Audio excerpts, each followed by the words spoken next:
Cinematic visuals of literal clouds suggest a weightless digital ether, yet the reality of modern computing is heavy, industrial, and grounded in the physical world.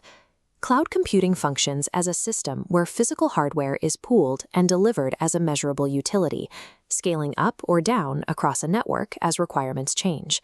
For IT professionals, treating the cloud as simple remote hosting ignores the reality of the situation.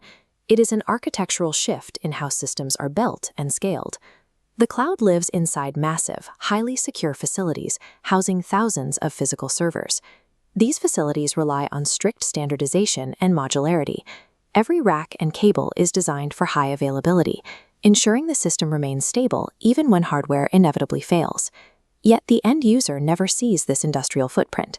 They interact with a self-service interface that provisions a server in seconds. This creates a gap between the rigid physical reality of steel and silicon and the flexible experience of a digital resource. This transformation happens through successive layers of software that mask the hardware's rigid nature, making the entire infrastructure feel fluid. Understanding modern enterprise IT requires looking at the cloud abstraction stack. This stack is built from the ground up, beginning with the bare metal of the physical data center. The next layer is virtualization, the software that decouples operating systems from the physical hardware they occupy. The final layer is a service-oriented architecture, which packages those resources into programmable APIs. Mastering these layers is the dividing line between someone who simply consumes IT services and an architect who can design enterprise systems. At the bottom of the stack lies the physical infrastructure. We start with discrete server nodes, each with a specific capacity of CPU, RAM, and storage. When these autonomous hardware nodes are networked together to achieve a common goal, they form a distributed system. Unlike a parallel system that relies on shared memory, distributed nodes maintain private memory banks. They coordinate by passing messages to one another over the network. This architecture provides massive processing power, enhances performance through load distribution, and ensures the system survives even if an individual machine crashes.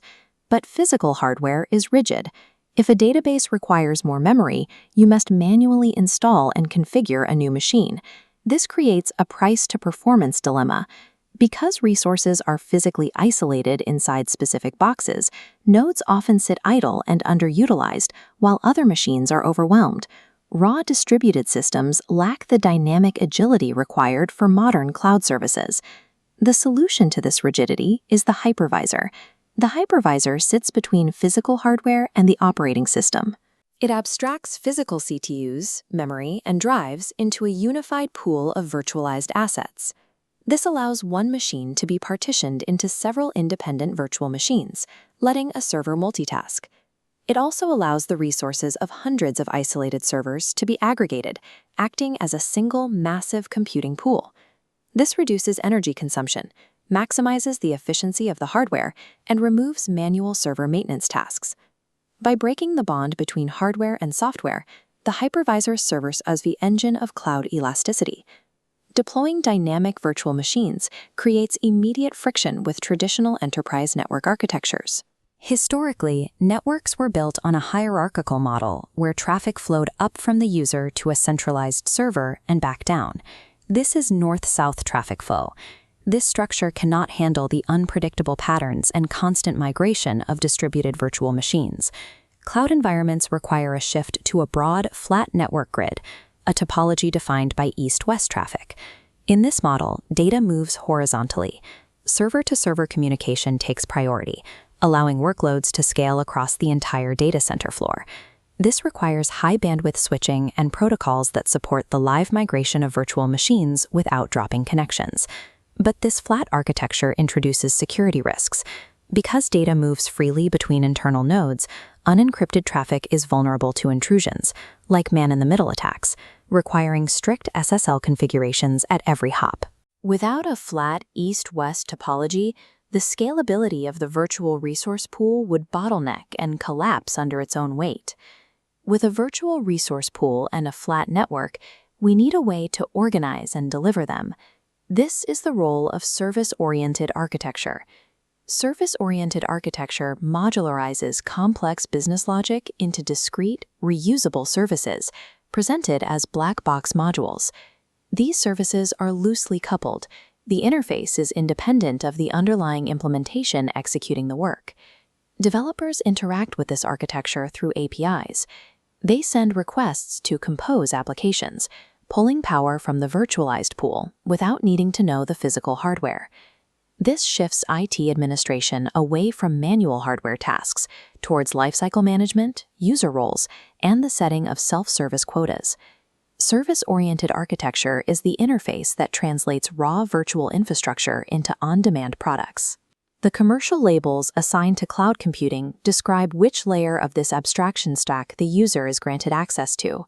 Infrastructure as a Service, or IaaS, grants access to the bottom layers. With offerings like AWS EC2, the provider handles the hardware and hypervisor, while you retain control over the virtual servers. Platform as a Service moves up a step. The provider manages the infrastructure and operating systems, giving developers a dedicated environment and APIs to deploy applications. At the top is Software as a Service. The provider manages the entire stack, delivering a packaged, centrally maintained application through a web browser. Each service model represents a specific point on a sliding scale of responsibility, defining exactly how much of the stack the provider manages.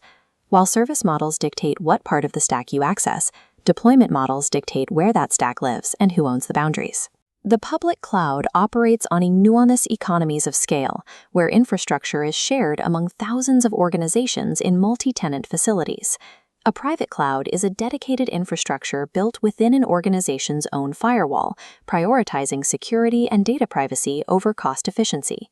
A hybrid cloud bridges the two, keeping sensitive data local while utilizing public resources to handle load spikes.